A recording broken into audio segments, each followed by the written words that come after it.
He sees your life also. He's saying, he watched it. He knows what's going to happen. That's why I'm asking, no matter what the pressure is on you, you're coming to the season of joy. Do not let the devil rob you of any joy. Have peace.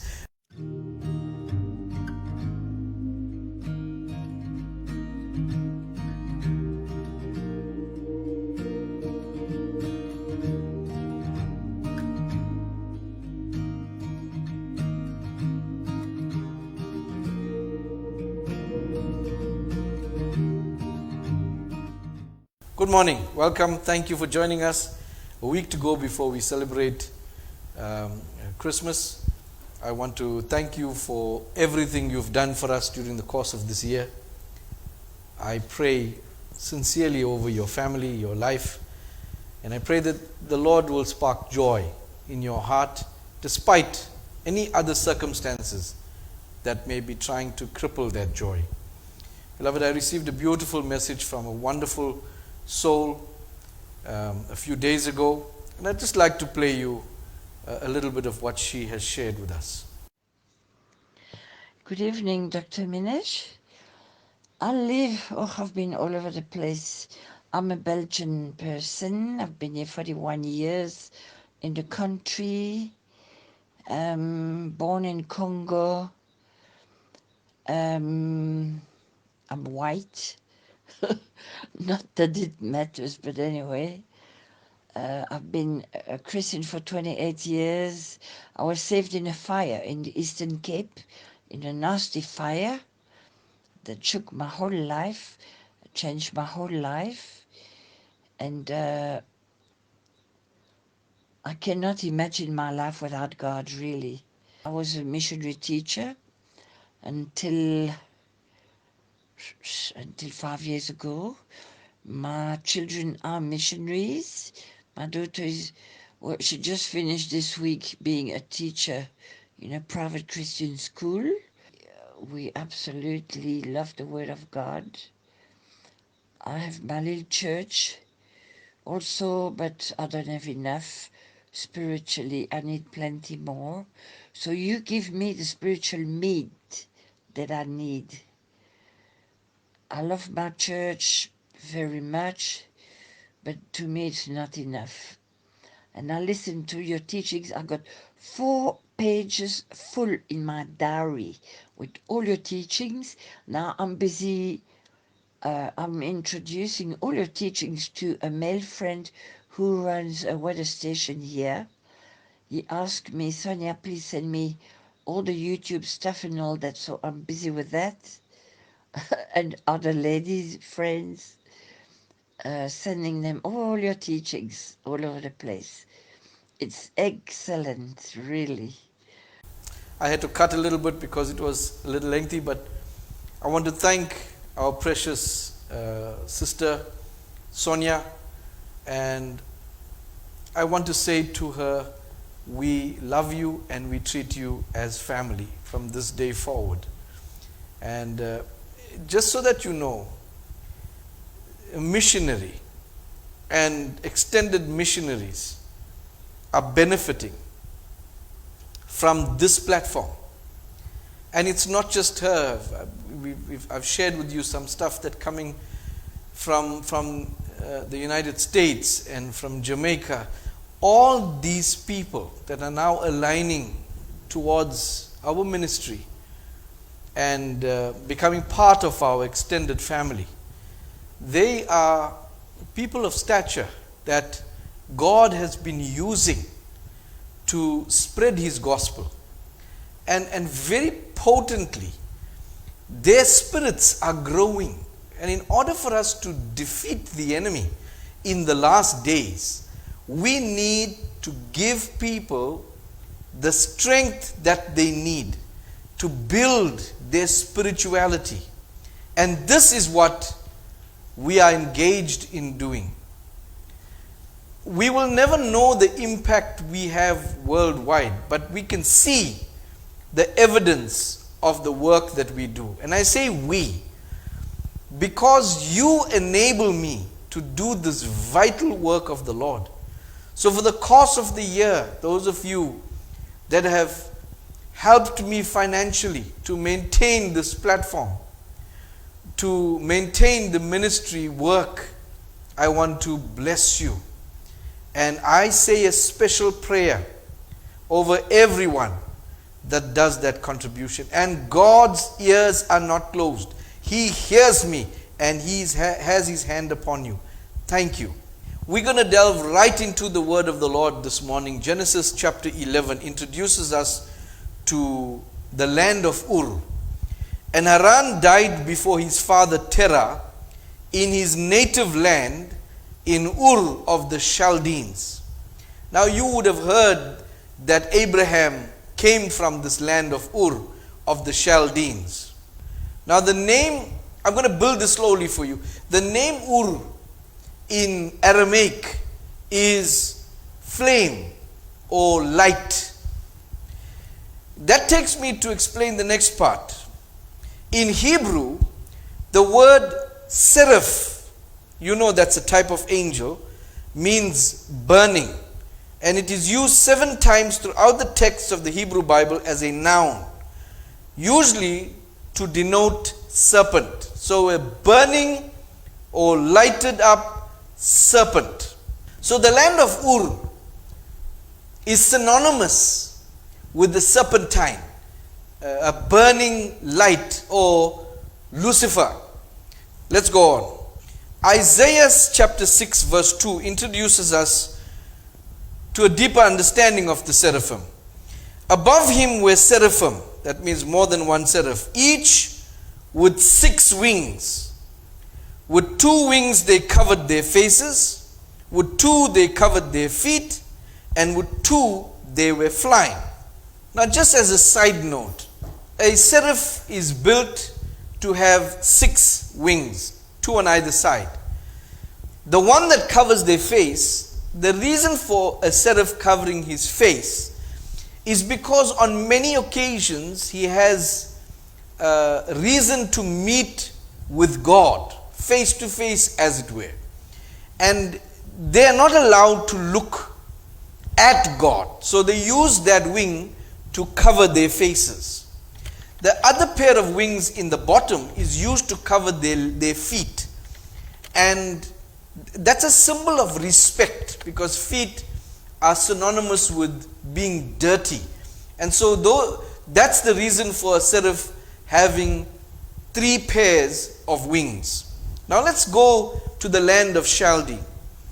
Chaldee was a small country that existed between the late 10th or early 9th and mid 6th centuries before Christ, after which the country and its people were absorbed and assimilated into the indigenous population of Babylonia. So the Chaldeans were part of Babylon. From 626 before Christ to 539, a ruling family referred to as the Chaldean dynasty, named after their possible Chaldean origin, ruled the kingdom at its height under the Neo-Babylonian Empire, although the final ruler of this empire, Nabonidus, and his son and regent Belshazzar. So, a few interesting things is that not only did Chaldeans, the serpentine people, who worshipped fire, as in worshipping the god serpent, and we know that god serpent is Lucifer, they assimilated themselves into the Babylonian regime. And not only that, they took over Babylon. So they were the Babylonians. Belshazzar was actually the grandson of King Nebuchadnezzar II. You remember we learned a lot about this evil king a while earlier.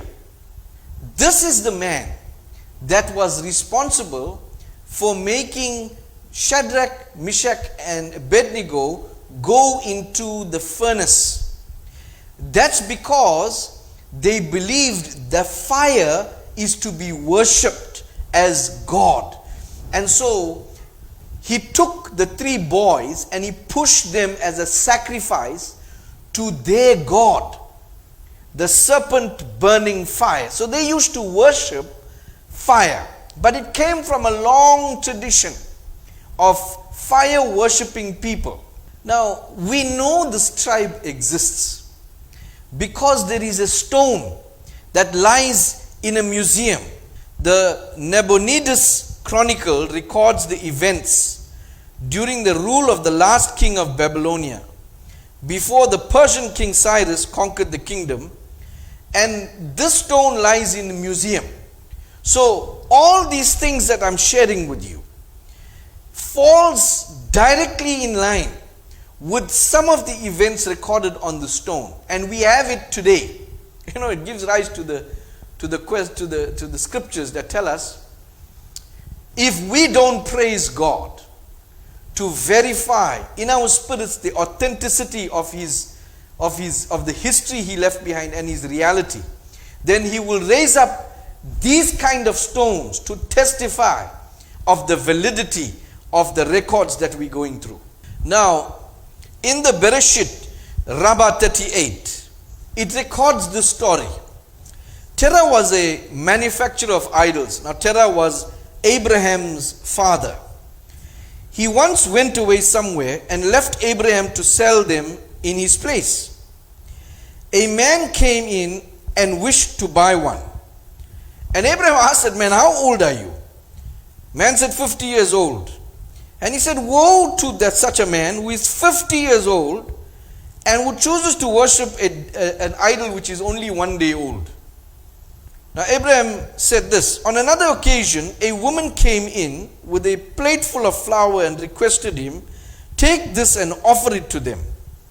So he took a stick and he broke all the idols. And he put the stick in the hand of the largest idol. When his father returned, what have you done to them? I cannot conceal it from you, Dad. A woman came with a plate full of fine meal and requested me to offer it to them. One claimed, I must eat first, while the other claimed, I must eat first. So Abraham was sort of mocking his father, and he said, you know, this lady came with a bowl of flour. And there was a fight between the idols who wants to eat the flour. And the biggest one smashed all the other idols, and he wanted to eat. So that's why all the idols are smashed. And then Terah said something to Abraham, why do you make sport of me? In other words, why are you mocking me? Have they any knowledge to do this sort of thing? Terah said, should not your ears hear what your mouth has said? Abraham asked his father. He says, you're saying to me, Dad, that this could not have happened because they could not take the stick and bust each other up. And Abraham said, listen to what your mouth is saying. Let your ears listen. So if they can't do that, how are they serving you as a God? The story continues. Abraham said, thereupon Terah seized him and delivered him to Nimrod. So father got angry, he gave him to Nimrod. Let us worship fire, Nimrod said. Let us rather worship water which quenches fire, Abraham said. Let us worship water, Nimrod said. Let us rather worship clouds which bear the water, Abraham said. Let us then worship the clouds, Nimrod said. Let us worship the wind which disperses the clouds, Abraham said. Let us worship the wind, Nimrod said. Let us worship human beings which can stand up to the wind. Abraham said, you are just bandying words, and we will worship nothing but the fire. Behold, I will cast you into it, and let your God, whom you adore, come and save you from it. Nimrod said. So Abraham's father handed over Abraham to the ruler of the land at that time, Nimrod, to be punished for mocking their gods. And Nimrod said, I'm going to put you in the fire. Our God controls that fire. And if your God is real, let him come and save you from that fire. Next line says, now Haran, that means Abraham's brother, was standing there undecided. If Abraham is victorious, I will say that I am of Abraham's belief. While if Nimrod is victorious, I will say that I am on Nimrod's side, he thought. Now there's a double-minded brother of Abraham. He's saying, listen, if Abraham comes out of that fire, I'll say I serve Abraham's God. But obviously if Abraham gets burnt in that fire, then I'm on Nimrod's side. So he was sitting on a fence. When Abraham descended into the fiery furnace and was saved, Nimrod asked him, of whose belief are you? And Haran said, Abraham's. Thereupon he seized him, cast him into the fire. His inwards were scorched, and he died in the presence of his father. Hence it is written, and Haran died in the presence of his father Terah. Do you remember what we read in the beginning, Genesis 11? It didn't give us the whole picture. But now we're getting the whole picture. Genesis 11 tells us, and Haran died before his father Terah in his native land in Ur of the Chaldeans. So, I just want to help you to see this. When you serve God, there must be no doubt in your mind that He is God and that He is going to take care of you when your back is against the wall. And it happens often that the devil places us in circumstances where our mind sometimes becomes doubtful and fear creeps in. And because of this doubtfulness, the devil was able to even burn Haran dead. Even though Haran said, I will believe in Abraham's God if Abraham comes out. You know, some people come for healing to the church. Some people want God to do something for them in order for them to serve Him. God works the other way around.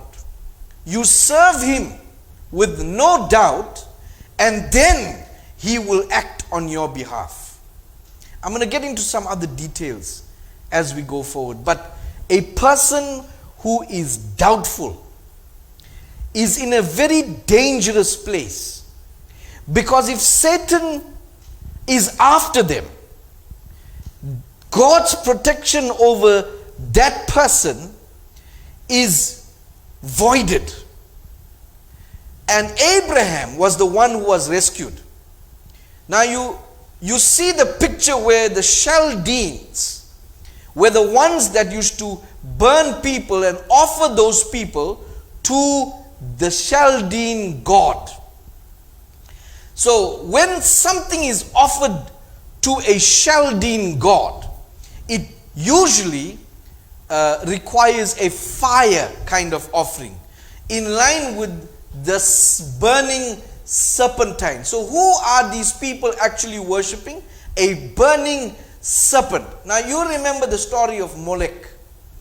Molech was a god that required young children to be sacrificed by burning them alive. This is the same God that the Babylonians, and now we know it's actually the Chaldeans who were sacrificing to Satan. We're going to read some stuff from the prophecy of Abraham. The fall of man and its sequel. Now, you remember I shared with you, Abraham rose up in spirit to the seventh heaven, and the angel was escorting him around, but God opened his eyes to the events. God showed him the past in a vision, looking down on the earth. He showed him the past. He showed him the time even when Eve and Adam were in the garden, what was going on. So he showed him the past. He also showed Abraham the future while looking down onto the physical realm. But we're going to see what Abraham saw about what was happening in the Garden of Eden. Let us read. And I looked into the picture, and mine eyes ran to the side of that Garden of Eden. And I saw there a man, very great in height and fearful in breadth, incomparable in aspect, embracing a woman who likewise approximated to the aspect and shape of the man. And they were standing under a tree of the Garden of Eden, and the fruit of this tree was like the appearance of a bunch of grapes of the vine. And behind the tree was standing as it were a serpent in form, having hands and feet like a man's, and wings on its shoulders, 6 on the right side, 6 on the left side. So what was that? That was a seraphim. And they were holding the grapes of the tree in their hands, and both were eating it, whom I had seen embracing. So Adam and Eve, these two people in the Garden of Eden, were holding grapes in their hand. That's the forbidden fruit. Many say it was an apple, but here Abraham described like a bunch of grapes. And these two, Adam and Eve, were eating these grapes. And I said, who are these mutually embracing? Or who is this who is between them? Or what is the fruit which they are eating? O mighty eternal one. And he said, this is the human world. This is Adam. And this is their desire upon the earth. This is Eve. But he who is between them representeth ungodliness, their beginning on the way to perdition, even Azazel. So he's saying this seraphim, this burning serpent, his name is Azazel, and he's the one with them in the garden, and he's the one responsible for man's ultimate destruction, their perdition. He's the reason, the ungodliness that he promotes, Satan, is the reason for man engaging in perdition. And I said, O eternal mighty one, why hast thou given to such power to destroy the generation of men in their works upon the earth? And he said to me, they who do evil, and how much I hate it in those who do it, over them I give him power, and to be beloved of them. Hey, this is wonderful.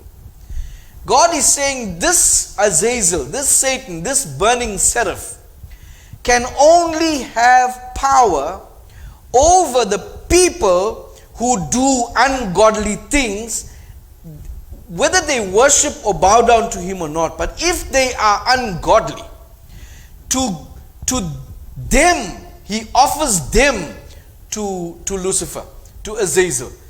The people who do not do ungodly things, they don't fall under his control. And he said to me, being angered at the nations on thy account, and on account of the people of thy family, who are to be separated after thee, as thou seest in the picture the burden of destiny that is laid upon them, and I will tell thee what shall be, and how much shall be. Here's the words, in the last days. Look now at everything in the picture. So Abraham is being told by God, look at the picture. See these people that are going to come after you, the ones that are going to come from your loins. See what's going to happen to them. Now, this is the first time, before Isaac was even born, before Abraham was even married, he has this vision. And God tells him and shows him with his own eyes, he sees down, of the future, these last days that we are in, of what his generation, people that's going to come from his family line, from his loins, what they're going to do. Remember, Esau comes from his family line, and those family line is going to be split, Jacobites and Esaites, and they're going to come into this world in the last days. And Abraham is looking at what they're going to be doing and the destruction they are going to be causing. We just read that. Let's read it again. Account of the people of thy family who are to be separated after thee. And he says, look at the burden they cast. And the picture I'm going to show you. He says, this is what they're going to be doing. I saw their naked men, the foreheads against each other, and their disgrace. He saw homosexuality before that even became known. He says, in the last days, these are the things they're going to be doing, and I've shared enough with you. And their passion, which they had for each other. It says against, but for each other. And their retribution. I saw their desire.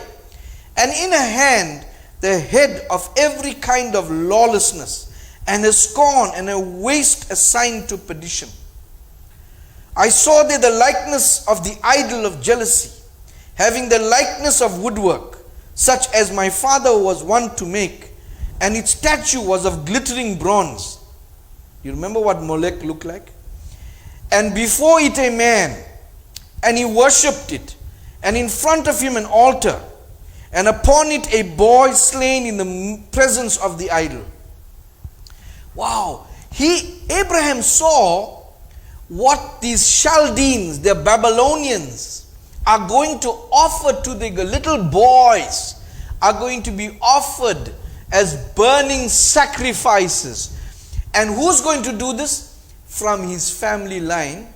Well, it wasn't from his family line at that time, but his family line came after. In the last days, they're going to be doing what the Chaldeans were doing. You know, the next thing, Abraham had an occasion to speak with God. So he said, let me ask him. He says, why is sin allowed to be committed? And I said, O mighty one, wherefore hast thou established that it should be so? And then proclaim the knowledge thereof. Abraham is saying, Lord, but you know this is going to happen. Why did you even allow sin to even happen in the first place? And he said to me, hear, Abraham, understand what I say to thee, and answer me as I question thee. Why did thy father Terah not listen to thy voice? And why did he not cease from the devilish idolatry until he perished, and his whole household with him? And I said, O eternal mighty one, it was entirely because he did not choose to listen to me. But I too did not follow his works. And he said to me, hear, Abraham, as the counsel of thy father is with him, and as thy counsel is in thee, so also is the counsel of my will in me, ready for the coming days. Before thou hast knowledge of these, or canst see with thine eyes what is future in them, how those of thy seed will look in the picture. So let me tell you this, in case there's thoughts going on in your mind. You know, when I preach this gospel to you, when I share truth with you, every person, God told Abraham this. He says every person's counsel is within himself. So every person must make his or her own choices. And depending on their choices, God says even I have to make my own choice. This is how I made man, with free will. That's why you can't force anybody to hear what you're saying. You can't convince anybody. They must choose. And depending on the choice they make, will depend whether they go to with Satan or they are saved. So all we can do, you and I, is to spread the good news of Jesus Christ. Leave the seeds scattered. And thank you for helping me to do that. Even with your friends, leave the seeds scattered. And those who choose to listen, praise God, they will be saved, because every person has free will. I'm going to introduce you to another relic of old. It lies at the moment in the Louvre Art Gallery. It's called the Misha stone. The Misha stone, also known as the Moabite stone, is a stele dated around 840 BC, before Christ, containing a significant Canaanite inscription in the name of King Misha of Moab. a king located in modern-day Jordan. Misha tells how Chemosh, the god of Moab, had been angry with his people and had allowed them to be subjugated to the kingdom of Israel. But at length Chemosh returned and assisted Misha to throw off the yoke of Israel and restore the lands of Moab. This is another stone that is raised up to praise God. This is written so many hundreds of years ago. And it's actually thousands now. 800, that's the age of the stone. And they inscribed there the happenings during the time I'm talking about. So we dealt with the Moabite tribe. Now let's deal with the Ammonite tribe. Ammon was an ancient Semitic speaking nation occupying the east of the Jordan River. The chief city of the country was Rabbah or Rabat Ammon, site of the modern day Amman, Jordan's capital. Milcom and Molech are named in the Hebrew Bible as the gods of Ammon. Now, here you see where the Chaldeans, or what they have adopted into their culture. They adopted the god Molech, the sacrifice of children, burning things, burning seraphs. So, these two people, Moab and Ammon, were all part of the makeup of Canaanites. And Babylon was the precursor to their existence. Archaeology and history indicate that Ammon flourished during the period of the Neo-Babylonian Empire. This was the period that Nebuchadnezzar II was king. Now there's a king called Eglon. He was the head of the confederacy of Moab, Ammon, and Amalek in the assault on Israel. So these tribes, which was part of the land of Canaan now, they were the ones that really attacked Israel.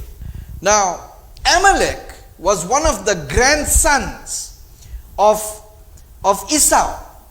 You remember the other grandson we spoke of was Zepho. This is the other grandson that didn't travel to Egypt and to Greece. This son remained in the land of Canaan, Amalek. And he became a thorn in the side of Israel. When you go through the Old Testament and other ancient scriptures, you see these tribes, the Ammonites, the Moabites, and the Amalekites, they killed many Israelites, and they were preventing Israel from taking over the land of Canaan, as God promised Abraham. Even one of Abraham's descendants now, Esau, came from his family line. They were part and parcel of the people who were worshipping Molech.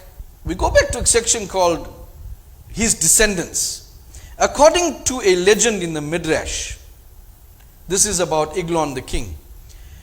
The two Moabite women from the book of Ruth, Orpah and Ruth, were sisters, and both were daughters of the Moabite king Eglon. I want you to see how the ancient cultures, these people we even read about in the Bible, they were Moabite women. Genesis chapter 14. Then they took all the goods of Sodom and Gomorrah and all their provisions and went their way. They also took Lot, Abraham's brother's son, who dwelt in Sodom, and his goods, and departed. Now when Abraham heard that his brother was taken captive, that's actually his nephew, he armed his 318 trained servants who were born in his house and went in pursuit as far as Dan. He divided his forces against them by night, and he and his servants attacked them and pursued them as far as Hobah, which is north of Damascus. So he brought back all the goods, and he also brought back his brother Lot and his goods, as well as the women and the people. So I'm skipping here because I want to introduce you to who Abraham was. When Abraham was leaving the nation where he grew up, the land of Ur, he was convinced to take Lot along, his brother's son, because his brother was burnt now in the fire. So Lot was stranded. And so Abraham adopted Lot and brought him along. And so he regarded him as family, obviously. And he was protective over Lot. And Lot went and settled, as you know, in Sodom and Gomorrah, in the city of Sodom. And God had a plan to destroy the city. And before that happened, these kings, they came from the foreign land, they came and captured the people from Sodom, and they took Lot. So Abraham gathered a group of his men, 300, and he went in pursuit of these captors. And he destroyed those captors, and he brought back Lot. So Lot and his whole family came back because Abraham rescued them. Now let's read the second intervention. Abraham intercedes for Sodom. Then the men rose from there and looked towards Sodom. That's the angels that came to visit Abraham. And Abraham went with them to send them on their way. And the Lord said, "Shall I hide from Abraham what I am doing?"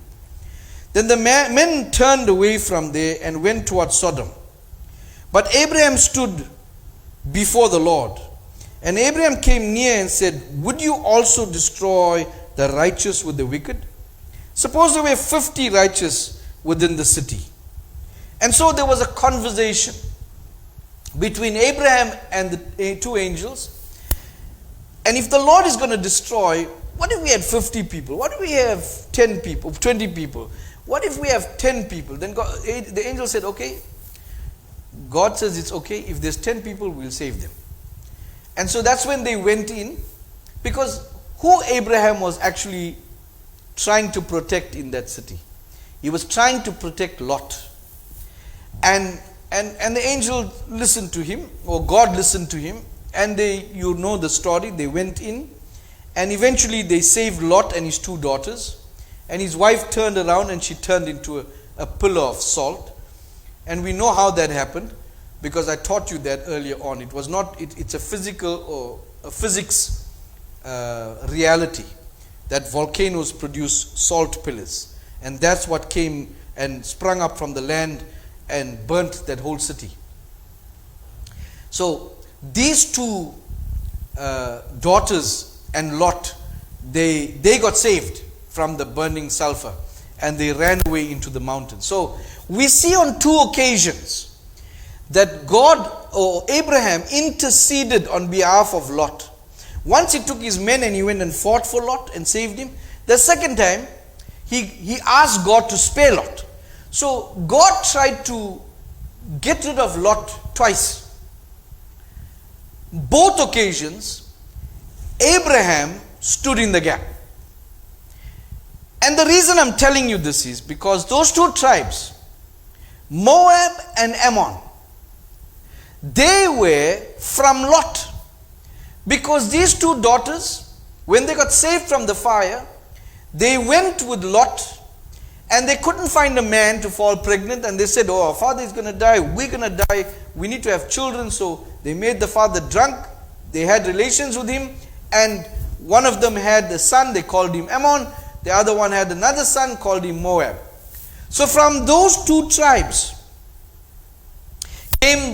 sons came the Moabites and the Ammonites, the ones we discussed, the ones who started to worship the Chaldean god, the burning serpent, the MOLOCH god, to offer sacrifice to those gods. You remember we read just now, the vision that God showed Abraham was to see a man standing in front of this bronze statue offering a child. We just read that before. You remember I told you that these elites gather, and I showed you a video secretly recorded where they gathered to honor this god Molech in the redwoods of California. They do the same thing that the Chaldeans did. And who are these people? These peoples are descendants from Abraham, the fake Jews, the ones, Esau's children, the Edomites. And so they are the ones that are doing it. And what did Abraham see? Abraham saw in the last days how these people came from the line of Abraham are going to offer children as sacrifices or people as burnt offerings to the god Molech. What is the moral of this issue? Besides pointing to the fact that these stones that we saw in the museums just now, they attest to the reality of things that have happened during the Moabite era, during the Ammonite era, and during Belshazzar and Nebuchadnezzar's era. We see that it's reality. And when Abraham went up, God actually showed him these things. But the moral of everything is this: God tried to make life easy for Abraham. Because if the Ammonites were not an obstacle to Israel when they were coming from Egypt, if the Moabites were not an obstacle, Israel would have had an easy time. They wouldn't have even been captured by the same group of people who came and took them out into exile from Babylon, into Babylon. You know the stories. They came and took them, captured them, put them in those places, and that's where we get the story of Daniel going in the lion's den. Those 3 Hebrew boys, because they were captured. And who captured them? The children of Ammon and Moab, who were from the land of the ancient Chaldeans, who were Babylonians. But it only happened because Abraham chose. Listen, this is his choice. God told him everything you do is a choice. Abraham chose to intercede on behalf of his nephew Lot. If he left Lot alone for God to let God do what God does, then Israel would have had a much better run. These same tribes from Ammon, from Moab, is from where these, and Edomites, the Amalekites, they came into Jerusalem when Jerusalem was rebuilt. And they're the ones during the time of Jesus, Judas and Caiaphas the high priest. They were from this family line. They were fake Jews who took posts in the temple and pretended to be real Jews. They're the ones that orchestrated, and God used the filth inside of them to carry out his plan to kill Jesus. Because if it wasn't for their nature, Jesus may not have been put on the cross. And thank God, their evil nature persisted. But it brings me to help you listen that sometimes things might look bad. When Lot got captured, oh, it must have broken Abraham inside. And he got so upset and so concerned and worried, gathered all his men together and he said, no, we got to go find these people. I'll bring my nephew back. See, it's painful to witness certain things go wrong. Maybe your car got stolen. Maybe your business was... We don't know, as long as you are in God, like Abraham was. Leave God to be God. We don't know why certain things happen.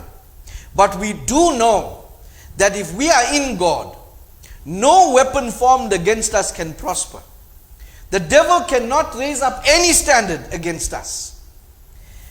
So our prayer must always be, let thy will be done. Even if you think you know better, leave it to God. I lost 2 jobs, good jobs. It wasn't even my fault.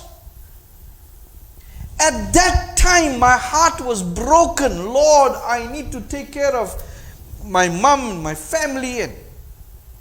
But God was setting the platform for me to stand by this pulpit today, some 30 years later, to help you have a deeper relationship with God. So whatever God is doing in your life, it might look terrible. You don't force an issue. If one girl leaves you, let it go. If God is in this thing with you, nothing that belongs to you will run away. If it's meant for you to have that business, it will work. If you love God, that is. If you honor God with everything that you are, He will make sure that every plan of His in your life comes to pass. You cannot see the full picture. Abraham was looking down and seeing that God already knows the present, He knows the past, He knows the future. He even showed Abraham what's going to happen in our day. I mean, that was 2,500 years ago. I mean, more than 3,000 years ago. 3,500 in fact. He was talking to Abraham and telling him what is going to happen today, while you and I standing here today in the last days. So don't be moved by any changes happening in your life.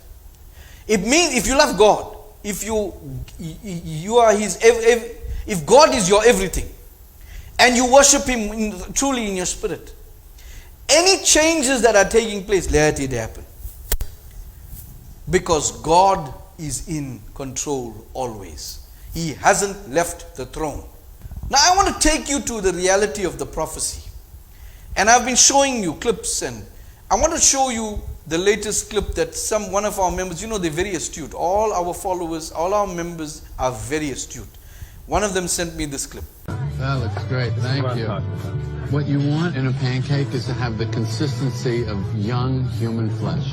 It's spongy. It has life to it. You're with a guy with brightly colored undergarments, and you got soft human flesh in front of you.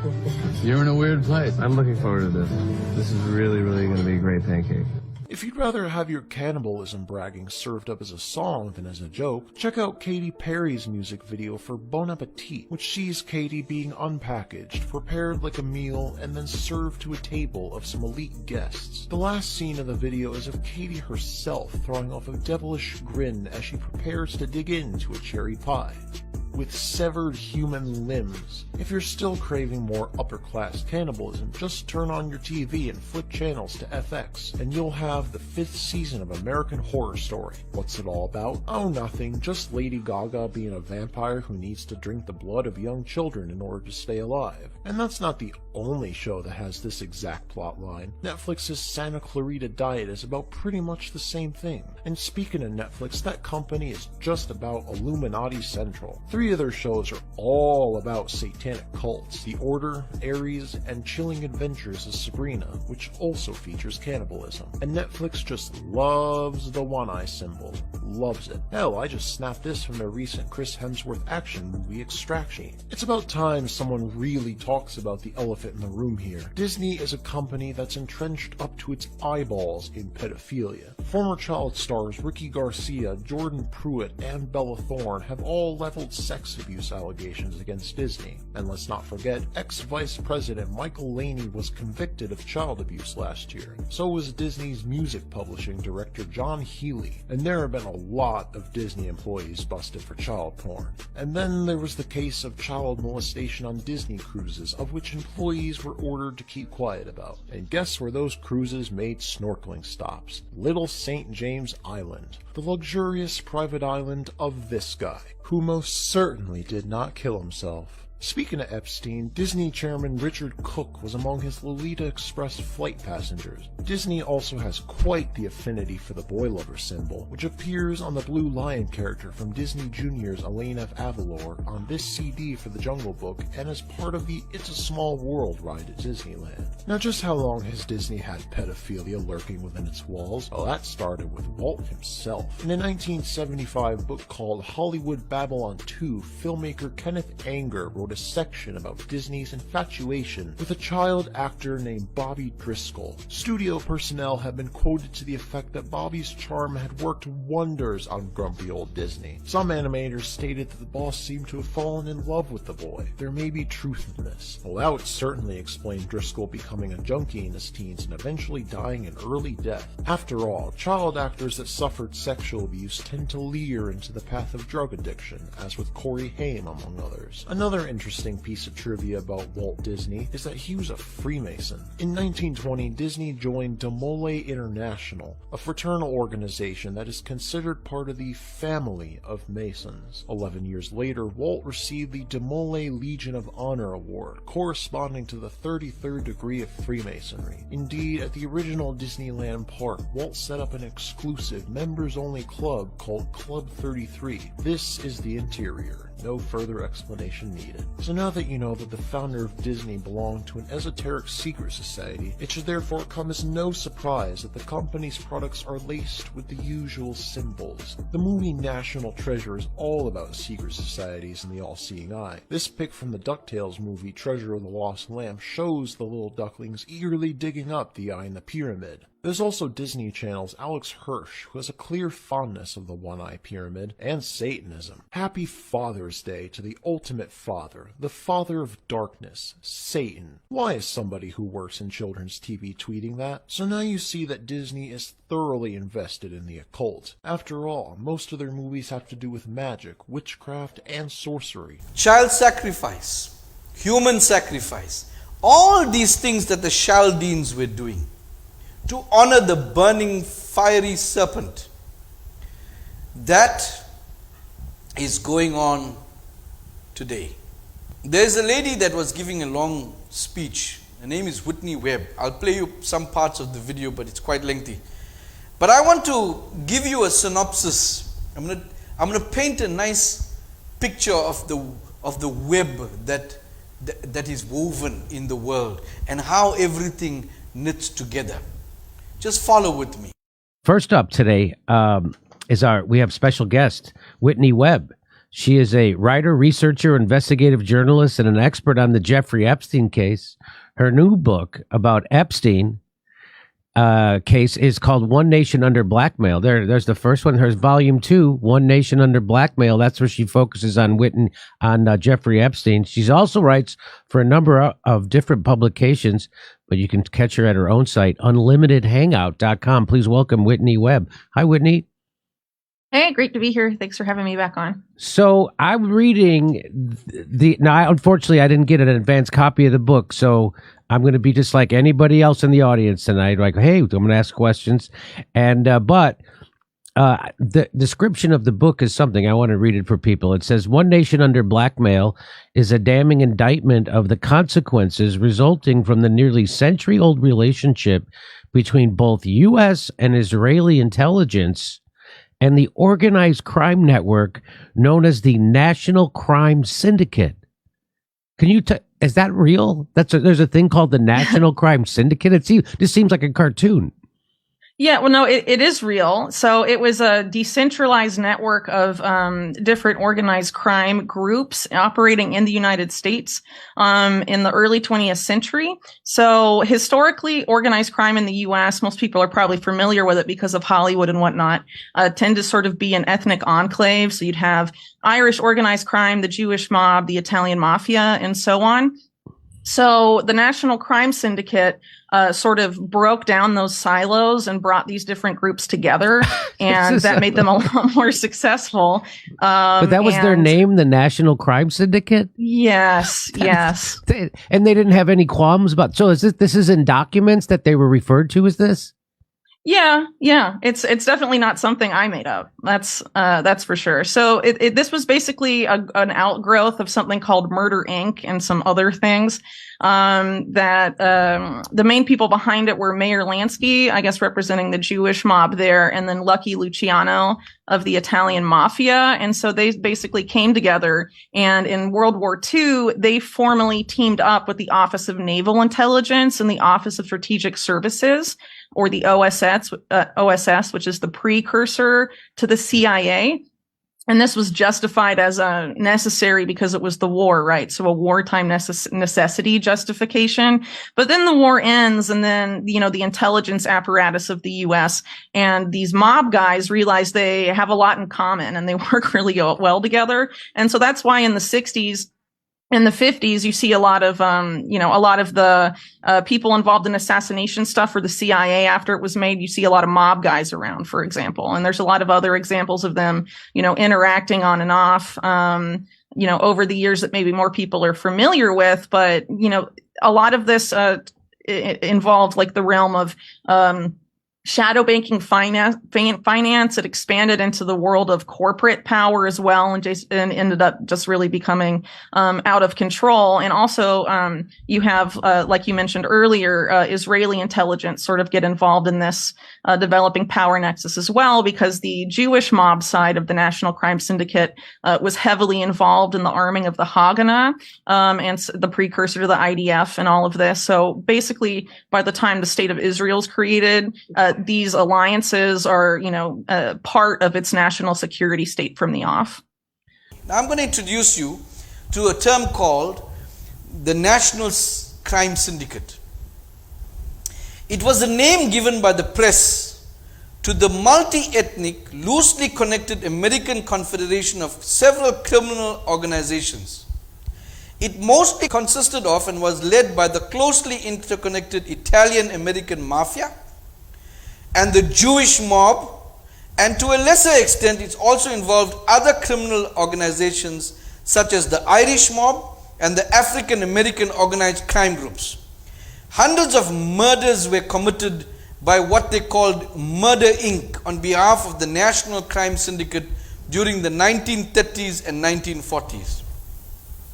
So this was an organization formed between the heads of all the organized crime bosses, and one of them was the Jewish mob. The Italian mafia was part of it. And remember, the Italians are the grandsons of Zeppo, the great-grandchildren of Zeppo, who is a grandson of Esau. Same family tribe. There's another term I want to introduce you to. It's called Operation Underworld.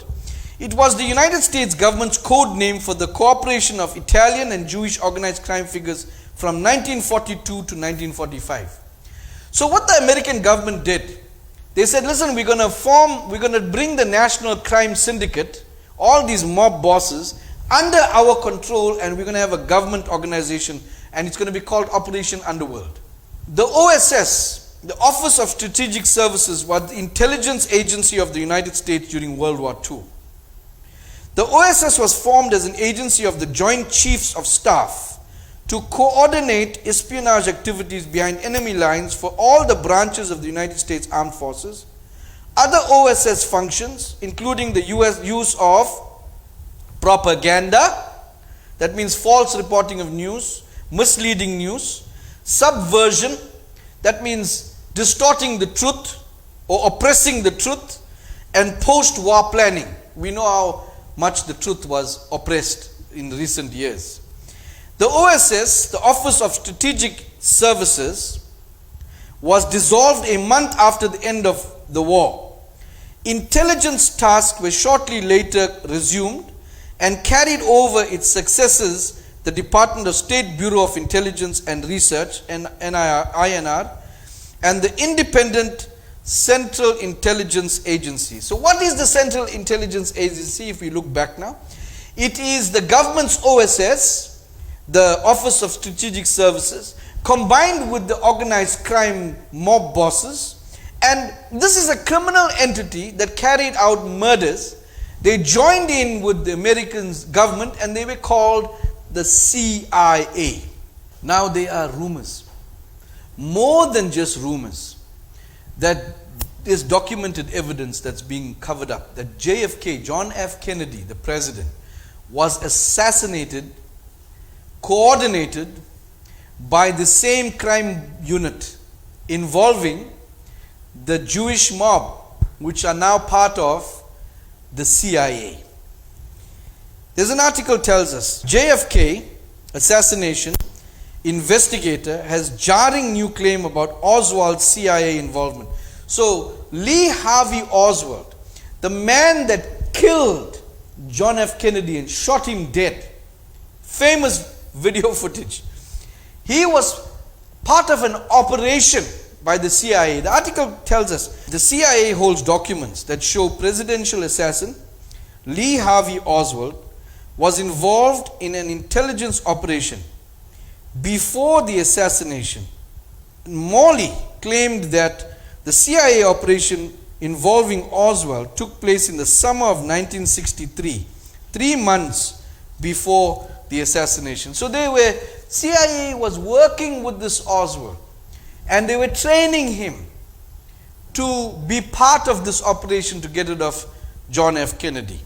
Now, this Oswald family was the third cousin of President Theodore Roosevelt and a distant cousin of General Robert E. Lee. Both these men, Roosevelt and Lee, were both Freemasons. Now, to clean up the operation, where Lee Harvey offered himself as a sacrificial lamb, I don't know whether he didn't know it. But after they arrested him and they put him in jail, it so happens that a man named Jack Ruby goes up to him and shoots him point blank dead. Obviously, to shut him up. Now, this man that shot him dead, his name is Jack Leon Rubenstein, Jew, was an American nightclub owner and alleged associate of the Chicago outfit, this is the mob who murdered Oswald on 24th of November 63. 2 days after Oswald was accused of the assassination of Kennedy. Various critics who suggest that Ruby was involved with major figures in organized crime and that he was acting as part of an overall plot surrounding the assassination of Kennedy. Here's a speech that got Kennedy assassinated.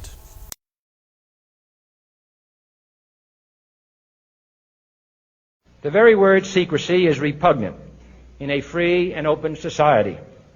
And we are, as a people, inherently and historically opposed to secret societies, to secret oaths, and to secret proceedings. We decided long ago that the dangers of excessive and unwarranted concealment of pertinent facts far outweighed the dangers which are cited to justify it. And there is very grave danger that an announced need for increased security will be seized upon by those anxious to expand its meaning to the very limits of official censorship and concealment. That I do not intend to permit to the extent that it's in my control. And no official of my administration, whether his rank is high or low, civilian or military, should interpret my words here tonight as an excuse to censor the news, to stifle dissent, to cover up our mistakes, or to withhold from the press and the public the facts they deserve to know. For we are opposed around the world by a monolithic and ruthless conspiracy that relies primarily on covert means for expanding its sphere of influence, on infiltration instead of invasion, on subversion instead of elections, on intimidation instead of free choice, on guerrillas by night instead of armies by day. It is a system which has conscripted vast human and material resources into the building of a tightly knit, highly efficient machine that combines military, diplomatic, intelligence, economic, scientific, and political operations. Its preparations are concealed, not published. Its mistakes are buried, not headlined. Its dissenters are silenced, not praised. No expenditure is questioned, no rumor is printed, no secret is revealed. I am not asking your newspapers to support an administration, but I am asking your help in the tremendous task of informing and alerting the American people. For I have complete confidence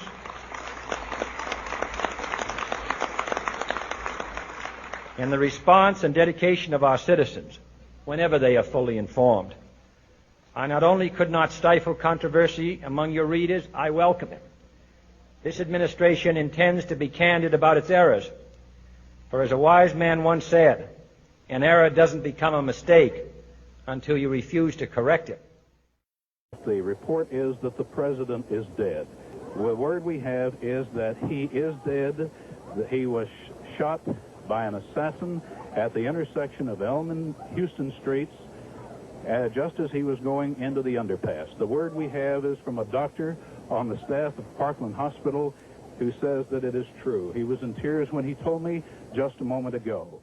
So he said he's not going to tolerate any secret societies and any subversion and all these things. And that is what got the man killed.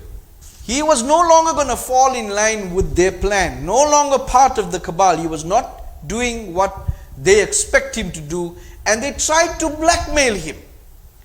They brought a prostitute from Britain who was accused of bringing down ministers there. And the rumors are they brought her here to trap him, and they couldn't trap him. So the next resort was to kill him. They brought a Chinese woman. The article tells John F. Kennedy was investigated by the FBI over an alleged affair with a Chinese prostitute linked to Britain's best-known call girl, Christine Keeler, a liaison which the Bureau believed could have exposed the president to a suspected communist spy ring. This lady, Whitney Webb, tells us more details. I just want you to have a look, cut in pieces, and watch this entire piece. So it seems like they would try to get this blackmail stuff on powerful people, and then they could get them to do their biddings. But did it work with Kennedy? It seems like it didn't work. No, it didn't really work there because it was exposed to an okay. extent, the operation, and traced back to British intelligence. So there was a very sloppy cover-up where Mariella Novotny, who was the name of the girl, was how she was allowed to flee the country with the apparent help of U.S. intelligence, because at that time there was a very cozy relationship, I guess you could say, and there arguably still is, between U.S. and British intelligence, right? This lady has written 2 books. Very powerful, very informative, very in-depth. And just so that you know, the first part, she's trying to tell us that the plot to blackmail him failed. One of the things that really surprised me when writing this book is how sexual blackmail pops up over and over again in various big events and scandals in U.S. history. And so part of what I'm trying to show, and a big reason why I wrote Volume 1, is to really break apart the mainstream media narrative that Jeffrey Epstein was an anomaly, that his behavior was exclusive to him, and now he's dead, so none of this stuff it doesn't matter anymore. This is a type of activity that has been done over and over and over again in our political system, and it was it was a move, and it's a type of operation really that was perfected first by the mob. This was a common technique was used by the mob, the Jewish mob, the organized crime unit, which now is incorporated into the CIA. These people even took over the Democratic Party in New York from those days after the World War II. This is more from the description of the book. It says this book specifically explores how the nexus between intelligence and organized crime directly developed the sexual blackmail tactics and networks that would later enable the sexual blackmail operation and other crimes of deceased pedophile and sex trafficker Jeffrey Epstein.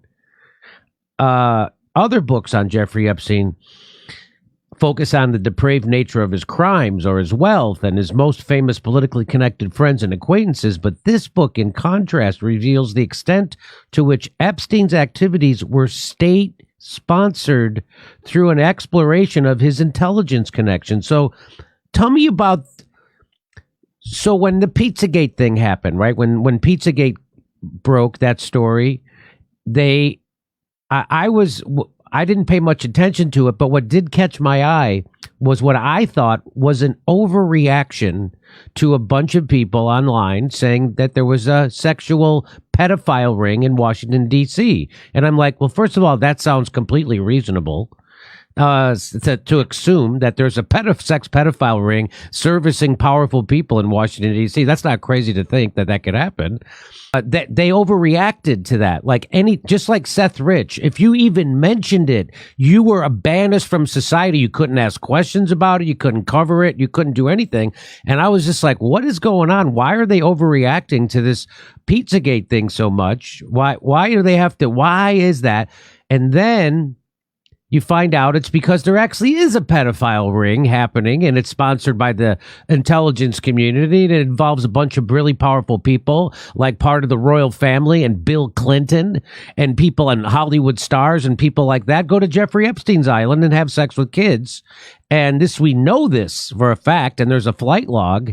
And so I guess that was, just like with people were speculating that it started from a, and they immediately have to overreact to that and say you're a racist if you think that, right? So that was, that's again, your flag, my detector went off. You guys are overreacting too hard to that. And so what you are saying is that Jeffrey Epstein isn't a one-off. This isn't some anomaly inside of our culture. This is a regular classic CIA psyop, or it's classic CIA program to do this. This is how they get powerful people under the CIA's control to do their bidding. And the last thing we hear is that Jeffrey Epstein was not an anomaly. This Jewish man was working as part of the mob trick, the MO they use. He was used to bring women from wherever, move them around, children. He was used to blackmail politicians, important leaders, tape them, and then use that against them so that they can now control them. They did that to Edgar Hoover, the longest serving FBI director. He was photographed having relations with his male aide. The man never married. And they used that photograph to blackmail him. In fact, in his entire 40-year career as the FBI director, he never once went after any organized crime. In fact, there was something called a Page scandal in 1983. Page boys, people that serve in the House of Congress, they assist all the senators and the congressmen to carry out their duties.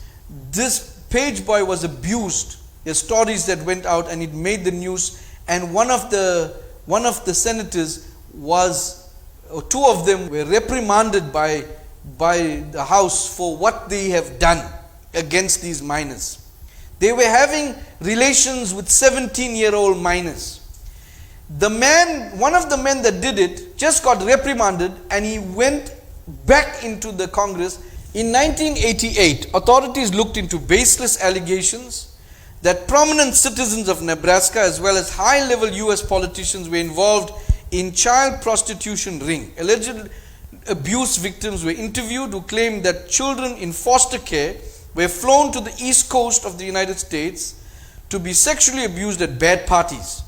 The claims primarily centered on Lawrence E. King Jr., who ran the now defunct Franklin Community Federal Credit Union in Omaha, Nebraska, and alleged that the ring was a cult of devil worshippers involved in mutilation, sacrifice, and cannibalism of numerous children. Now, they took the story and they threw it under the carpet, and one of the CIA appointed members of the Justice Department refused to prosecute or even look into it. They said it's a lie. I want you to see how the Babylonian from the land of Ur have come down just like Abraham saw in that vision. And they're doing exactly what Molech wants. The reason I'm telling you this is because I'm showing you the details of the web. Abraham would not have known. History books would not have known from which exact tribe these people will come and exactly what they will be doing. There's a story that's written, the MI5, this is similar now to what's happening in America. The British people are just as bad. MI5 spies can kill without fear. That's a rule that just got passed of prosecution if they can prove public interest. And the High Court rules, they can go about willy-nilly killing anybody and if they give a good excuse for it. Now we come back to Jeffrey Epstein, the poor guy, calling him poor guy. He actually got murdered in jail because they needed to keep him quiet. The article tells us that was dating a glamorous blonde Norwegian heiress at the time he was with Ghislaine Maxwell. That's his girlfriend, according to the socialite's former assistant. At the time, Selina Middelfart, 48, who had also dated Donald Trump, was heir to her family's cosmetics fortune, and flight logs show that she took at least 13 trips to Epstein's private jet. Now, what is this telling us? I'm not going to go into too much detail. I'm just showing you the picture. This Jeffrey Epstein man was a neighbor of Donald Trump, and he arranged for models to be part of this ring of blackmail. And he introduced Donald Trump's first girlfriend, Middelfart, after he was divorced or divorcing from his first wife. And he introduced Melania, she was a model, to this man. So these guys were thick as thieves. And so I want you to see the picture where the presidency is concerned. These things are not, they don't just happen in a vacuum. These things are orchestrated. And there's people behind the scenes that are involved in everything that's happening. And the more you know, the more your eyes are opened, the stronger your connection becomes with God when you see the vileness on the earth. So it wasn't just Bill Clinton now. It was the president after that. And God knows how many others. So Jeffrey was very much part of the Jewish mob / all the other mobs, organized crime / CIA operations. To set up presidents, to dethrone presidents. To set up operations where, so that's why when they put certain people and you look at them and they talk absolute nonsense on your politicians when you're watching them. And you wonder, how can they make such statements? It's because they are either blackmailed or they're part of the clan. Now, you know where Jeffrey learned this from? From a Saudi businessman. At the time, he was one of the richest men in the world, Adnan Khashoggi. Now, he was involved in weapon smuggling. He had a huge boat. That boat he eventually sold to Donald Trump. Donald Trump changed the name of the boat. So, this boat was used by Jeffrey Epstein to bring girls, to bring politicians. So, Adnan had control. That's how he became so rich. Now, one of Adnan's nephews was Dodi Fayed. You know who that is? That was Lady Diana Spencer's, or Lady Diana's boyfriends. The man who was killed in the car with her when she was killed. Look at the web.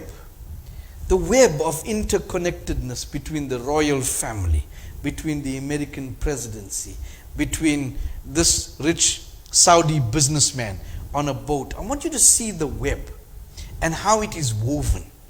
And all these people, they do one thing: pray to the god of Molech. And they all descendants from Abraham. Abraham's illegitimate son from Hagar gave birth to all the Muslim people. Abraham's family line was Esau. And all this filth, and God said, look at the picture, Abraham.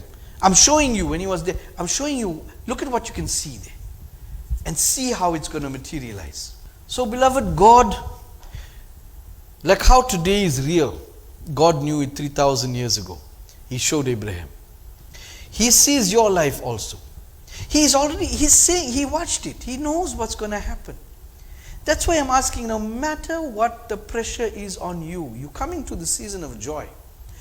Do not let the devil rob you of any joy. Have peace. Don't try and pray to move God's hand. Listen, Christmas morning's message is going to blow your mind. Make sure you listen. But I've given you all of these things so that you wake up to the reality that what you see in the world is not what is behind the scenes. What they push as government law, there's reasons behind it. Nothing is as you see it. That's why you cannot trust the people that make decisions. You got to trust in Dad. He has you in his hand. I want to pray with you. Let's pray together. Just stretch forth your hands. I know some of you might be going through things and you're fretting about it. And I want God to be still your heart.